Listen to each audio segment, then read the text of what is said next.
হাসছে গোপাল, হাসছে গোপাল। যুগের পরে যুগ কেটে যায়, মানুষ তাকে ভোলে না। যুগের পরে যুগ কেটে যায়, মানুষ তাকে ভোলে না। চলে না রে, চলে না রে, চলে না রে, চলে না, চলে না রে, চলে না রে, তাকে ছাড়া চলে না। কে সে? পরিচয় কি তার? হাসির রাজা, জ্ঞানের রাজা, রসিক রাজা গোপাল ভাঁড়। হাসির রাজা, জ্ঞানের রাজা, রসিক রাজা গোপাল ভাঁড়। রাজসভা শুরু হতেই গোপাল বলল, মহারাজ দেখতে দেখতে একটা বছর চলে গেল বলুন। মহারাজ বলল, হুম, আজকে তাহলে রাজসভায় আলোচনা শুরু করা হোক।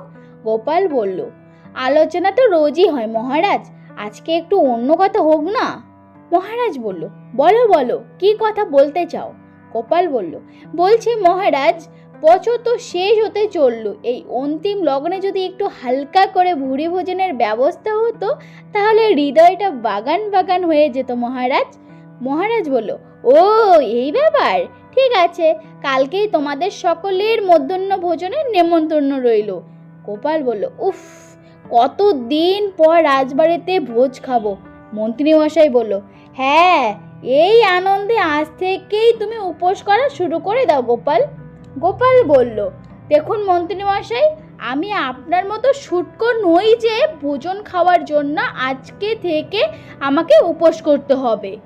আমি সব খাবার পরেও যা খেতে পারবো, আপনি 3 দিনেও তা শেষ করতে পারবেন না।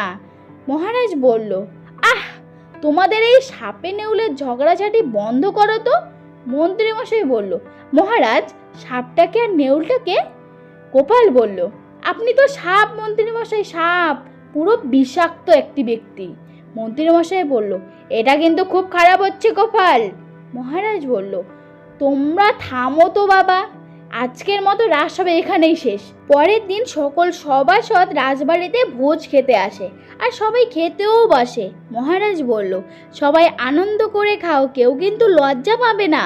গোপাল বলল, হ্যাঁ মহারাজ, নিশ্চয়ই, খাওয়াতে লজ্জা কিসের? বাঁচার জন্য খাওয়া আর খাওয়ার জন্য বাঁচা। সেনাপতি বলল, অসাধারণ রান্না হয়েছে কিন্তু। গোপাল বলল, হ্যাঁ, তবে আমার মনে হচ্ছে আমাদের মন্ত্রী মশাইয়ের এই খাবার পছন্দ হচ্ছে না। মহারাজ বলল, কেন পছন্দ হবে না কেন?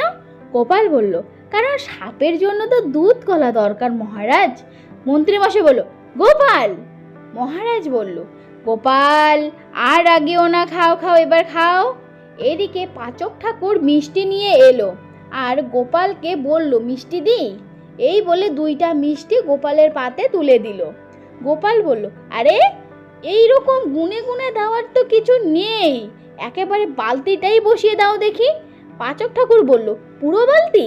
গোপাল বলল, হ্যাঁ, এরপরে আরো লাগলে চেয়ে নেব।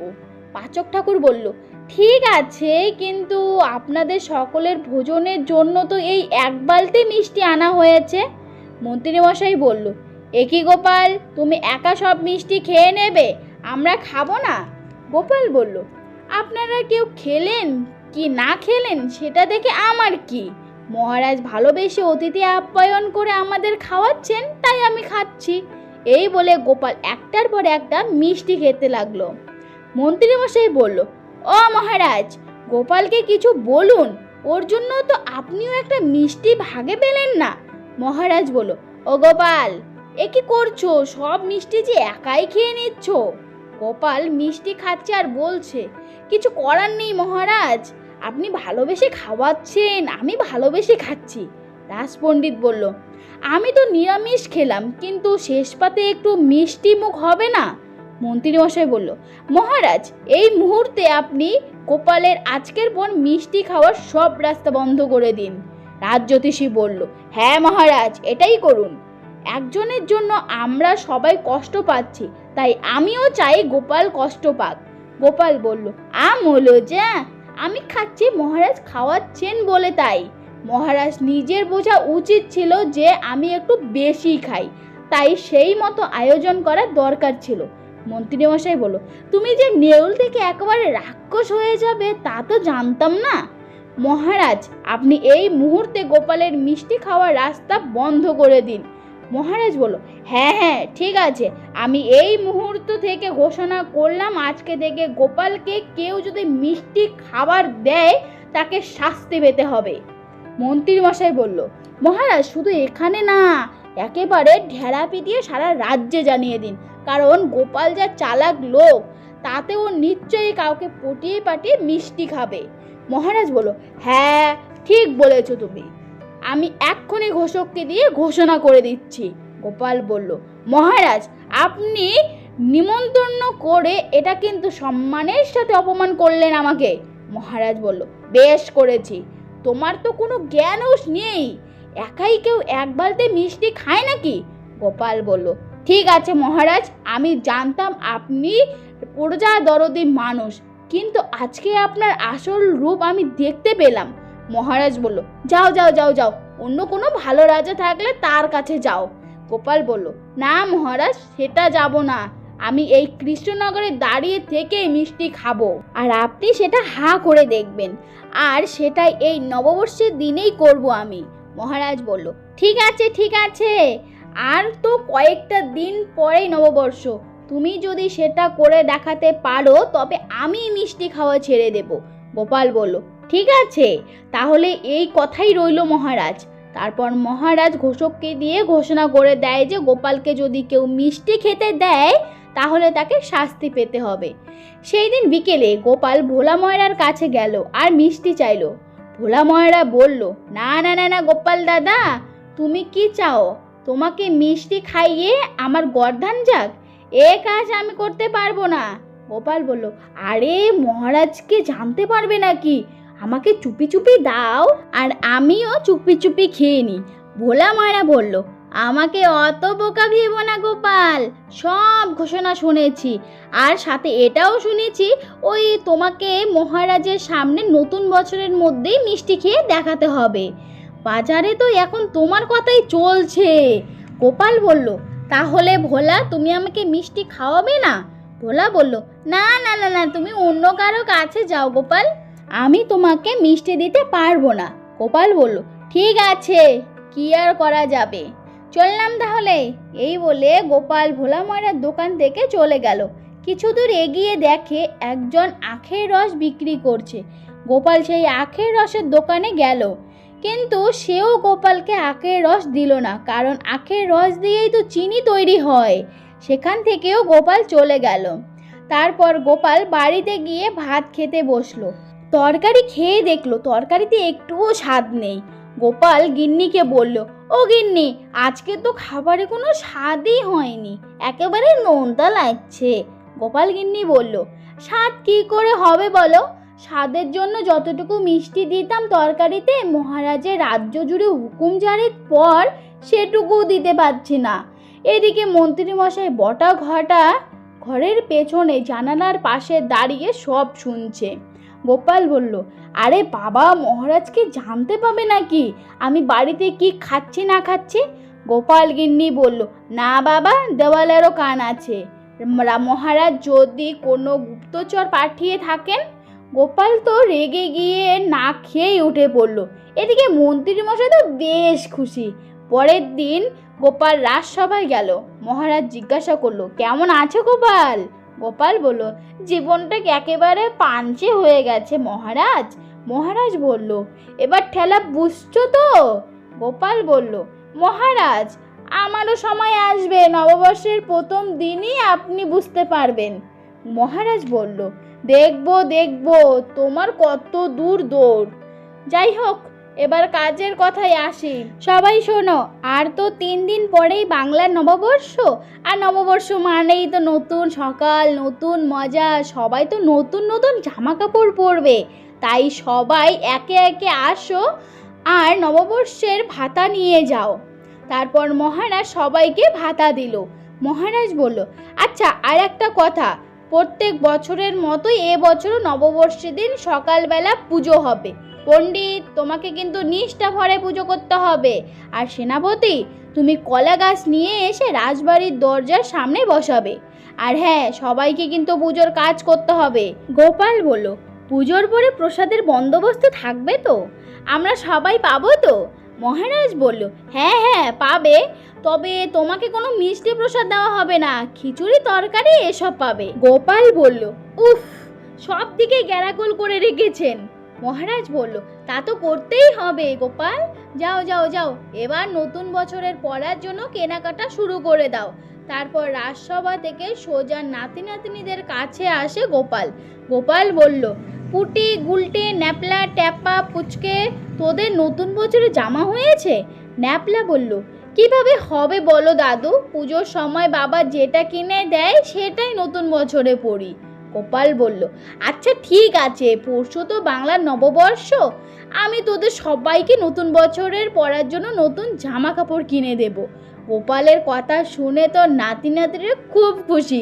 গোপাল বলল, শোন, তোরা কালকে সকাল সকাল আমার বাড়িতে চলে আসবি, আমি তোদেরকে নিয়ে জামা কাপড় কিনতে যাব। পুটি বলল, আচ্ছা দাদু, সকাল সকাল চলে আসব। সন্ধেবেলা গোপাল গিন্নিকে বলল, গিন্নি, আমাদের সংসারের বাজারের কি হাল?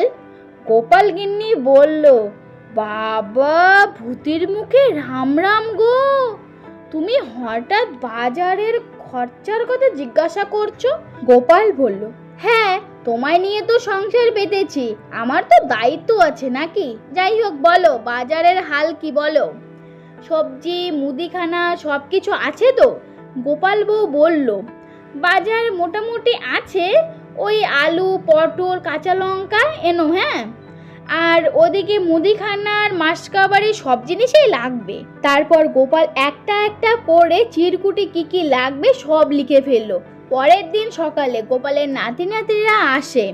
তারপর গোপাল ওই বাজারের চিরকুটের নাতি নাতিদের হাতে দিল আর বলল, প্রত্যেকটা দোকানের জন্য একটা একটা করে চিরকুট আছে, তোরা একটা একটা দোকানে গিয়ে এক একটা জিনিস নিবি আর বলবি নববর্ষের দিন গোপাল দাদু সব ধার মেটাবে।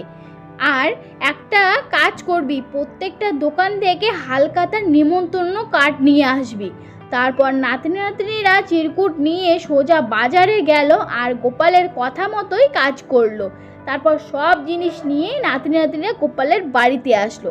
গোপাল বলল, বাহ, তোরা সব কিছু কিনে ফেলেছিস? গুলটে বলল, হ্যাঁ দাদু, দোকান বাজার মিলিয়ে মোট 31টা দোকান, সব দোকান থেকে তোমার নামে ধারে নিয়ে এসেছি, আর এই নাও 31টা নিমন্ত্রণপত্র। তারপর গুলটে 31টা হালখাতার নিমন্ত্রণপত্র গোপালকে দিল। গোপাল বলল, সাব্বাস, এটাই তো চেয়েছিলাম, এবার জমবে খেলা।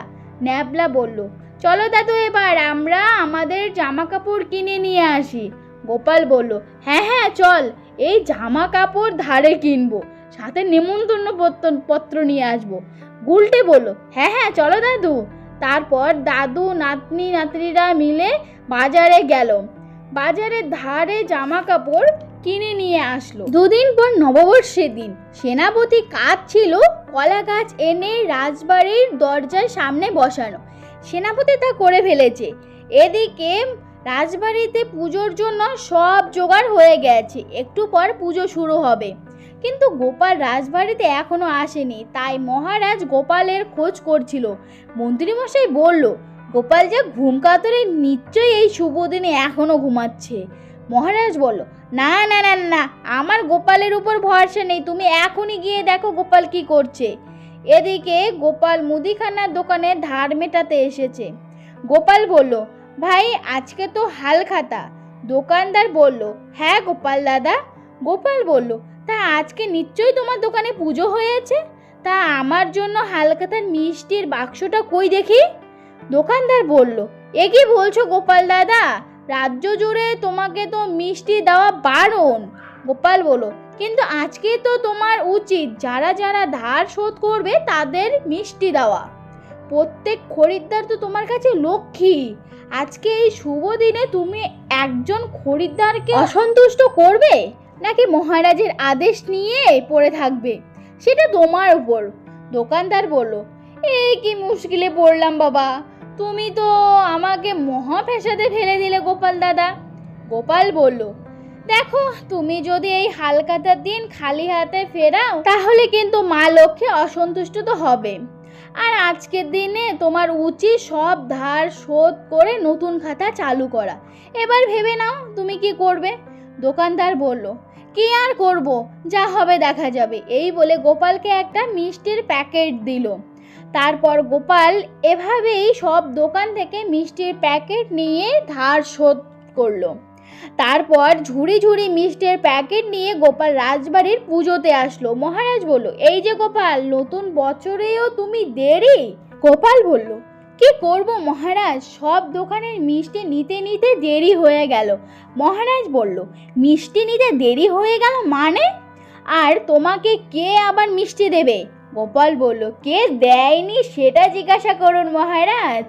আমার ওপর আপনার হুকুম জারি হবার পরেও আমি সব দোকানে ধার করে জিনিসপত্র কিনি।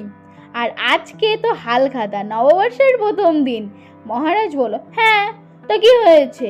গোপাল বলল, জানেন না আজকে ধার শোধ করলে সমস্ত দোকানদার তাদের খরিদ্দারদের মিষ্টি মুখ করতে বাধ্য। তাই সব দোকানে গিয়ে ধার মিটিয়ে মিষ্টির প্যাকেট নিয়ে এলাম। সকাল থেকে এই করতেই দেরি হয়ে গেল আর কি। মন্ত্রীমশাই বলল, মহারাজ আপনার কিন্তু এখন উচিত দোকানদারদের বন্দি করা। গোপাল বলল, কাকে ছেড়ে কাকে বন্দি করবেন মহারাজ? তারপর নাতি নাতনিদের ডাকে আর বলে, দেখুন মহারাজ কতগুলো মিষ্টির প্যাকেট, তাহলে বুঝুন কতগুলো দোকানদার। এবার বলুন, আপনি যদি সবাইকে বন্দি করেন তাহলে কৃষ্ণনগরের সব প্রজা না খেতে পেয়ে মরবে মহারাজ। আপনি নিশ্চয় সেটা করবেন না। মহারাজ বলল, ও গোপাল, এ তো তুমি আমাকে ধর্ম সংকটে ফেলে দিলে। এবার আমি কি করব? আমাকে ক্ষমা করে দাও গোপাল, আমি তোমার উপর থেকে সব আদেশ তুলে দিলাম। গোপাল বলল, ঠিক আছে মহারাজ, কিন্তু কথা অনুযায়ী আপনারও তো তাহলে আজকে থেকে মিষ্টি খাওয়া বন্ধ। মহারাজ বলল, ওরে বাবারে, এটা কি করে সম্ভব? মিষ্টি ছাড়া যে আমি তো থাকতেই পারবো না। গোপাল বলল, কিন্তু আপনার কথা তো এভাবে ফেলতে পারেন না মহারাজ। আচ্ছা, আপনি একটা কাজ করতে পারেন। যেহেতু আমার বিরুদ্ধে মন্ত্রীমশাই আপনাকে উস্কিয়েছেন, তাই আজ থেকে মন্ত্রীমশাইয়ের মিষ্টি খাওয়া বন্ধ করে দিন। মহারাজ বলল, হ্যাঁ হ্যাঁ হ্যাঁ, ঠিক বলেছ মন্ত্রী, আজকে থেকে তোমার মিষ্টি খাওয়া বন্ধ। মন্ত্রীমশাই তো কান্না করে বলতে লাগলো, মরে যাব, এরকম করবেন না মহারাজ, আমি মরে যাব। গোপাল বলল, মহারাজ এত মিষ্টির প্যাকেট, এত মিষ্টি তো আমি একা খেতে পারবো না, তাই চলুন সবাই মিলে ভাগাভাগি করে মিষ্টি খাওয়া শুরু করি। মহারাজ বলল, হ্যাঁ হ্যাঁ গোপাল, চলো চলো শুরু করি নববর্ষের মিষ্টি মুখ। গোপাল বলল, শুধু মন্ত্রীমশাইয়ের জন্য নিম পাতা আর উচ্ছে আনিয়ে নিন, কারণ ওনার তো আজ থেকে মিষ্টি খাওয়া বারণ। তো ফ্রেন্ড, আজকের গল্পটা এতটুকুই ছিল। তোমাদের কিরকম লাগলো বলো, যদি ভালো লাগে অবশ্যই লাইক কমেন্ট শেয়ার করবে আর সাবস্ক্রাইব অবশ্যই করবে। দেখা হচ্ছে নেক্সট কোনো ভিডিও, ততক্ষণ তোমরা সবাই খুব খুব খুব খুব ভালো থেকো। Tata, thanks for watching.